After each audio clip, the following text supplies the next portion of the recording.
Andhra Pradesh aqua రంగాన్ని దేశంలోనే ప్రథమ స్థానంలో నిలిపేందుకు సీఎం చంద్రబాబు నాయుడు కృషి చేస్తున్నారని మంత్రి అచ్చెన్నాయుడు చెప్పారు. విజయవాడలో జరిగిన జీఎఫ్ఎస్టీ ఆక్వాకల్చర్ ఇన్నోవేషన్ టెక్ 2.0 కార్యక్రమంలో మంత్రి ముఖ్య అతిథిగా పాల్గొని ప్రసంగించారు. ప్రస్తుతం దేశంలో ఆక్వా రంగంలో ఏపీ 3వ స్థానంలో ఉందని, ఆక్వా రంగాన్ని అన్ని విధాలా అభివృద్ధి చేసేందుకు చంద్రబాబు నేతృత్వంలోని కూటమి ప్రభుత్వం సిద్ధంగా ఉందని ఆయన అన్నారు. ఈ సందర్భంగా ఆక్వా రంగం ఎదుర్కొంటున్న ఇబ్బందులు, ఆ రంగానికి కల్పించాల్సిన రాయితీలు, సబ్సిడీలపై వక్తలు చర్చించారు. ఈ సమావేశంలో Apsara co chairman Anam Venkatanarayana Reddy, GFST director C Kutumbarao, ఇతర ఉన్నతాధికారులు పాల్గొన్నారు.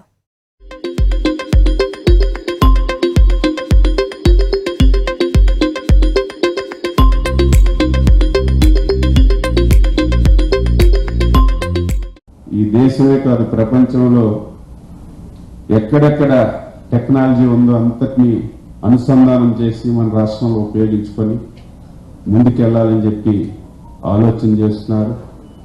మొన్ననే మన ముఖ్యమంత్రి గారు 2047 స్వర్ణాంధ్రప్రదేశ్ అని ఒక డాక్యుమెంట్ రిలీజ్ చేశారు.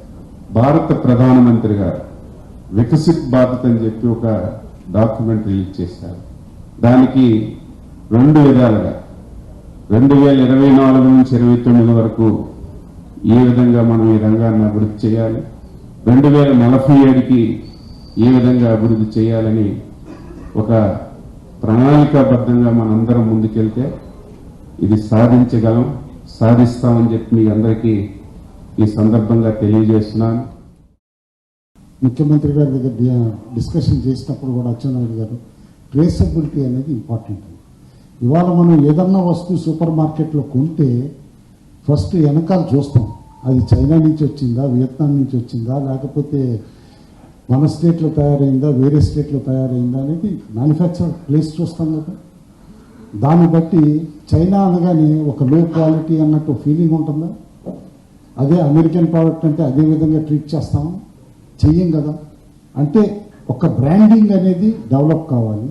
గుడ్ ప్రాక్టీసెస్ ఇవన్నీ చేస్తే కనుక అల్టిమేట్లీ ట్రేసబిలిటీ ఫ్యాక్టర్ ఎంత ప్లే చేయబోతుందంటే ఫ్యూచర్లో నేను చెప్తున్నా, సస్టైనబుల్ ప్రాక్టీసెస్ గ్లోబల్లీ ఇప్పుడు ఈ ప్లేస్ వస్తున్నాయి కాబట్టి ఫ్యూచర్లో ఈవెన్ రైస్ కూడా ఏ జిల్లాలో పండించారు, ఎక్కడి నుంచి పండించారు, ఏ ఫార్మ్స్ నుంచి వచ్చింది అనేది కూడా ట్రాకింగ్ మెకానిజమ్స్ వచ్చేస్తాయి ఫ్యూచర్లో.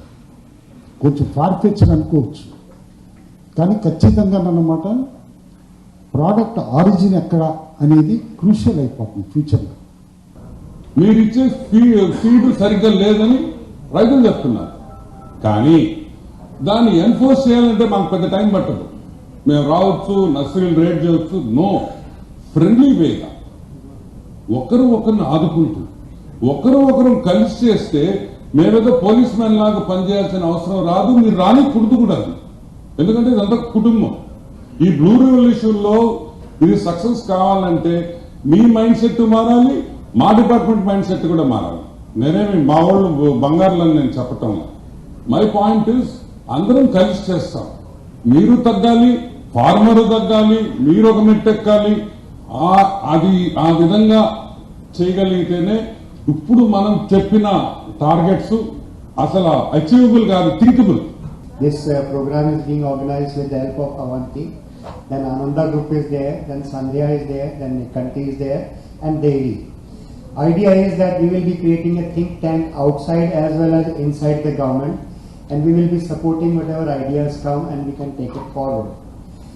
Last year, total value of aquaculture products in the country was 2 lakh crores, out of which 1 lakh crore came from Andhra Pradesh. Though Andhra Pradesh has got only 3rd largest area, West Bengal is number 1, Gujarat is number 2. Now Honorable Chief Minister is talking about 30%, which means that from 1 lakh crore we will be going to 3.7 lakh crores. But I have a hope that we will be crossing 5 lakh crores. That means 5 times more than what we are producing. But it needs participation by everyone.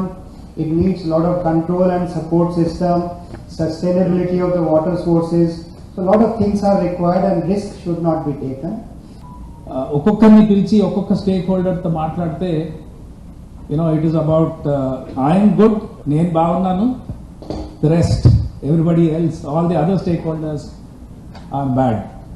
Anedi, that's the feeling one gets. So ala kaakunda, I think if all of us put our head together and issues, ఖచ్చితంగా we will work with an open mind, with focus on not business as usual. I've been telling department లో కూడా అందరికీ చాలా స్పష్టంగా చెప్పడం జరిగింది. మనం business as usual గవర్నమెంట్లో లాగా ఫైల్స్, అది ఎవరు అప్లికేషన్ రావాలి, దాన్ని ప్రాసెస్ చేయాలి, అలాగైతే మటుకు ఖచ్చితంగా 2-3% గ్రోత్ రేట్ కూడా రాదు.